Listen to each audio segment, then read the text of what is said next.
आपको बता दें कि प्रधानमंत्री नरेंद्र मोदी ओस्लो में हैं, जहां नॉर्वे के रॉयल पैलेस पर पहुंचे और वहां पर उन्होंने मुलाकात की और प्रधानमंत्री को यहां पर grand cross of the royal Norwegian order of merit by his majesty king Harald द्वारा दिया गया ये हाईएस्ट अवार्ड है। अगर बात की जाए नॉर्वे की तो यहां पर प्रधानमंत्री को इस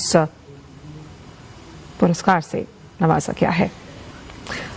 grand cross of the royal Norwegian order of merit, ये अवार्ड जो है वो प्रधानमंत्री को दिया गया by majesty king Harald fifth of Norway.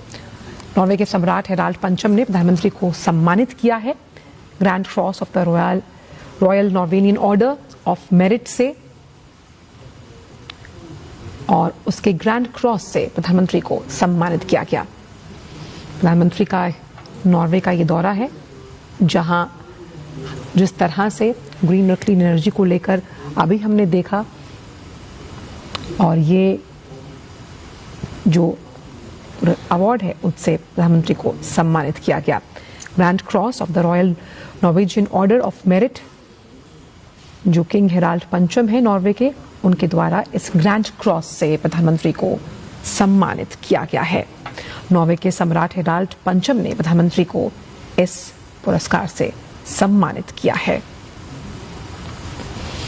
और जिस तरह से प्रधानमंत्री की ये यात्रा है, हमने देखा कि अभी जॉइंट स्टेटमेंट हुआ, उसमें भी कई महत्वपूर्ण बिंदुओं पर चर्चा हुई है। खासतौर पर जब हम डिजिटल सिक्योरिटी की बात करते हैं, हम क्लीन ग्रीन एनर्जी की बात करते हैं, लेकिन यहाँ पर प्रधानमंत्री को royal Norwegian order of merit के ग्रैंड क्रॉस से सम्मानित किया गया। और नॉर्वे के राजा हेराल्ड पंचम ने प्रधानमंत्री को इस पुरस्कार से सम्मानित किया गया है। और ये ऑर्डर ऑफ मेरिट के ग्रैंड क्रॉस से प्रधानमंत्री को सम्मानित किया गया। और सबसे अहम बात यह है कि प्रधानमंत्री जब भी विदेश यात्राओं पर जाते हैं, जिस तरह से ये सम्मान है, ये सम्मान जब उनको इस तरह से मिलता है, वो हमेशा कहते हैं कि ये सम्मान उनके देश को समर्पित है।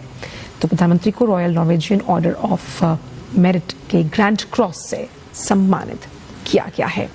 भारत और नॉर्वे के रिश्तों का नया अध्याय ये शुरू हो रहा है।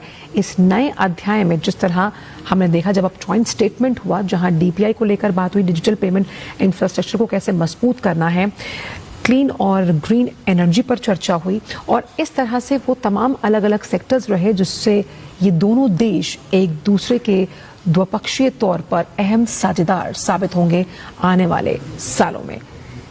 ये यात्रा बेहद अहम मानी जा रही है, क्योंकि कल नॉर्डिक सम्मेलन भी है, और जिस तरह से प्रधानमंत्री को इस पुरस्कार से सम्मानित किया गया, ये बताता है कि भारत और नॉर्वे के रिश्ते अब प्रगाढ़ता की एक नई इबारत, एक नई कहानी लिखने जा रहे हैं।